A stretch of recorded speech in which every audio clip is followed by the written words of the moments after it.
Yeah, noted the Flames haven't been playing great of late, and that is fair and accurate. I might submit the defense in the blue line is a reason why maybe things haven't been you're blaming the D again. Typical. Everyone blames the D, eh? None of those forwards are back checking. Always the D's fault. But I will ask you this, Rhett. Which team making the playoffs in the NHL has a left side that looks like this? Waiver claim Joel Hanley, top pair. Jake Bean, who is, probably a 6, 7, 8 around most teams on top 4 with Uyghur. And PTO Tyson Barrie, who's not long for this league, but a great human and at the tail end of his NHL career with Braden Pahal.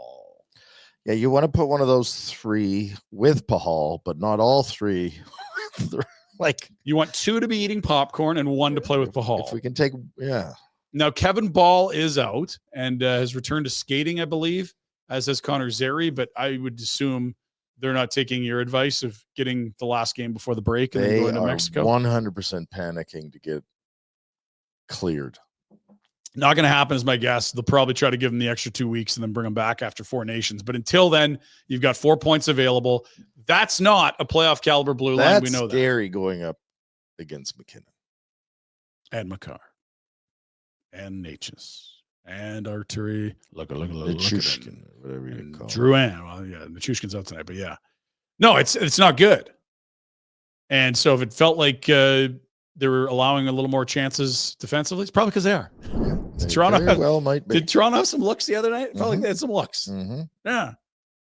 And so with that in we mind, praised them earlier in the year because they were all kind of mucking it about and being okay. It's not looked that way lately. No, Ball's been a big deletion. Like he's important because he's capable in top 4 minutes and he's a steady defender. Mm-hmm.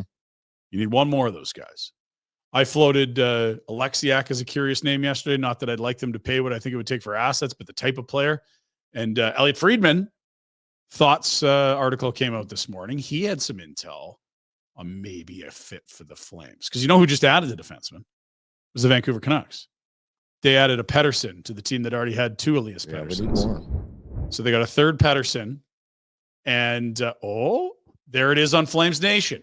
Should the Flames be interested in Canucks defenseman Carson Soucy? Now, Soucy was a longtime Minnesota Wild player brought in free agency, I believe. Or no, he was actually went to Seattle. And then from Seattle to Vancouver.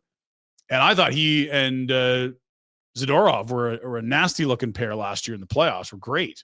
Like size, physicality. Problem is he's been up the depth chart this year and not playing as well. And Pettersson comes in on the left side. And what they have on the left is the exact opposite of the Flames. They've got a log jam on the left side where the Calgary Flames have some logs. Can they make a trade, Calgary and Vancouver? Like this is a great point. Even if you like Soucy, and I don't know much about it, I remember him. The guy's talking about him. Good size. Probably is an upgrade. Oh, for sure on those guys. Yeah. Blah blah blah. I don't think you can trade Vancouver right now. And I don't think, more importantly than Connie trading with Vancouver, do you think Patrick Alvin's like, hey, there's one team we need to beat to get in the playoffs? Yeah, it's the Flames. They're weak. And they're weak on the left side. I can get a second for let's go. No. Right? You trade him anywhere but Calgary. Yeah. If indeed he's expendable. This is from Elliott's column this morning. Pettersson was quickly extended 6 years, $33 million. That's 5.5 a year. And now Carson Soucy looks like he could be the odd man out. Elliotte notes he was very good for Vancouver in last year's playoffs and effective when Seattle beat Colorado in 2023. Everyone forgets about that upset in the playoffs. It was the Nichushkin off-ice issue number 1.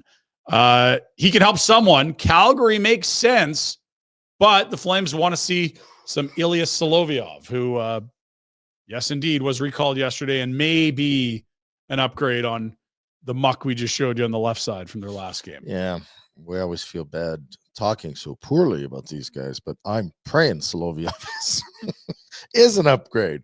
And Solovyov's one of those guys where it's like, if you don't notice him, he's having a good game. Yep, they could use some of that on the left side. Yep. Hey, guys, thanks for watching. Be sure to check out more of our content right here on the Flames Nation YouTube page. We had a bunch of great long-form interviews. You can check out some videos we've done as well outside of the studio. And, of course, if you want more writing or merchandise stuff, flamesnation.ca or nationgear.ca. Appreciate you watching.